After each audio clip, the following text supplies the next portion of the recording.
Last December, hundreds of scientists met in Montreal and read their papers to each other. Naturally, the entire world printed what they had to say.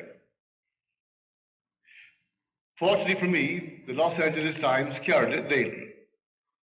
I must confess, everyone really fired me. But one in particular interested me. And this scientist read a paper on the sperm. He said the sperm remains as much a mystery today as it was when man first became curious about its nature. And then he made this little statement. The sperm somehow easily passes through the surface of an egg, although the outside of the egg has no holes in it, either before or after fertilization. Well, that fired me. On the morning of the 19th of February, I was lying in bed quite early, thinking of this strange mystery of the sperm and wondering all about it. And suddenly I felt myself detached from this body. I was not in my room, but I was in a room, and the room was sealed. There was no entrance, no exit, just a sealed room. But as I entered it, it became alive, it became animated. Then I thought of my bed, my body, and in one moment I am back on my bed. I thought of another detachment. I'm in an entirely different room, but it's also sealed.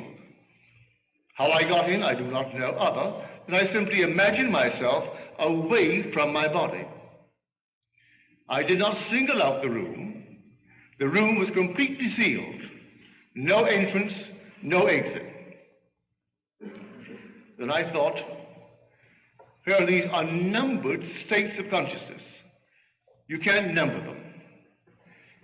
You can liken each state to an egg. And every state remains just like the egg until fertilized. And the presence that fertilizes the egg is simply our consciousness. We must be in it to activate it, to animate it. You could this very moment single out any state, and by the use of your imagination, imagine that you're in it. You'd be in it. Think this very moment of your living room, or any room in your house. Take an object, a familiar object in your room, and bring it as close as you can. If it's really here, well, then you can't be here in this room. As you become intense about it, concentrated on it, you are really where you are imagining yourself to be. For man being all imagination, he must be where he is in imagination. But what have I done there? I've fertilized it. I've actually made it real. And in a way that I do not know, I'm going to go there. But now you will say, naturally, I'm going to go there today. It's my home. I use that only to illustrate a point. You could take any place, no matter where it is, any part of the world. If you did the same thing to it that you would now do to your home, you will find yourself compelled to move across a bridge of incident leading up to the fulfillment of that state. You don't devise the means, but there's so many little facets to this wonderful art of imagining. I'll tell you one to show you the danger.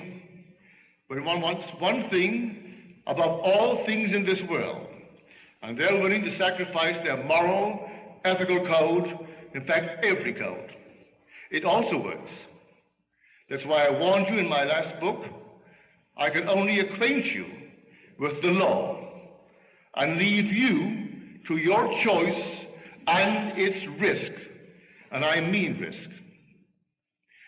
I call this lady a friend. She is a friend. I'm not here to judge anyone in the world. And she is my friend living in New York City. When she was a young girl, she was as poor as a church mouse. She had nothing. Her only claim to recognition was the fact she descended physically from the Adamses, our presidents. And she was very proud of that fact, very proud. But she had no money. The one thing she wanted above everything in this world was money. And I don't mean a few $100,000. I mean money, in the true sense of the word. To the disgust of her parents, she used to always pretend she had fabulous fortunes. She is not, may I say, a good-looking lady, either in form or in feature. Nice in many other respects, but you could never accuse her of being a beautiful woman. But nevertheless, she dreamed this state, and she just simply wanted money. At a party one day, she met a young man, just a few years her senior. He had money, multiple millions. She had nothing. She had a physical line leading to the Adamses.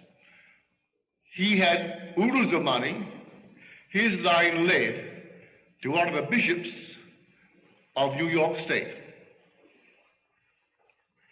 I do not say this to in any way discourage you in your admiration of some bishop or some man of the cloth, but his grandfather was a bishop in New York State. He knew all the lovely parcels of, well, real estate, where tomorrow, if he could hold on to it, what it would be worth. And so here's a bishop of the church. Instead of taking care of his flock, he was taking care of his pocket. And he left millions to this man's father, who in turn left it to him. My friend only wanted money. And so in no time flat, they got married.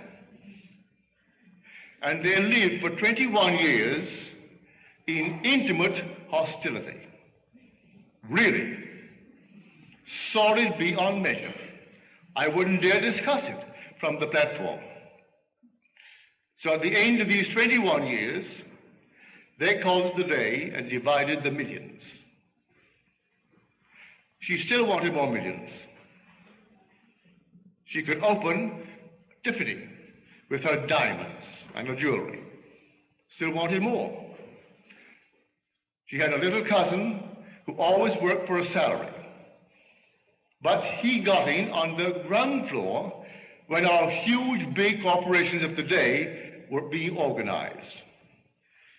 Saved his money, he was a bachelor, he lived alone, very frugal, and he bought a little bit of this stock, a little bit of that, never touched it. It split and split and split and split. Year before last, he had the presence of mind to die. The only member of his family that would ever see him was this lady. She knew in some strange way he had money. She would bring him home for an occasional dinner, would call him on the phone. So when they found his will, she was the only member of the family named in the will. He has other first cousins, but they were above it all. They came from the Adamses, and he must be on the outside or something. But he was not what they would cultivate. When the will was read, my friend and my friend alone got it. The last estimate, they're still finding it.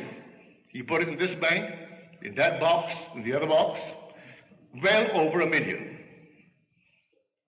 The stocks and bonds are worth, and she got it all. Now her cousins aren't speaking to her because she got it. The price she paid for money, I hope that no one here would be willing to pay. She could have had all the millions she now has, plus happiness. She could have, if she only knew the law. You want it, but you condition it. You want it with dignity. That statement of Millikan. I have a lavish, steady, dependable income, consistent with integrity and mutual benefit. That's our great Millikan. He was a poor boy too, and he grew tired of his poverty.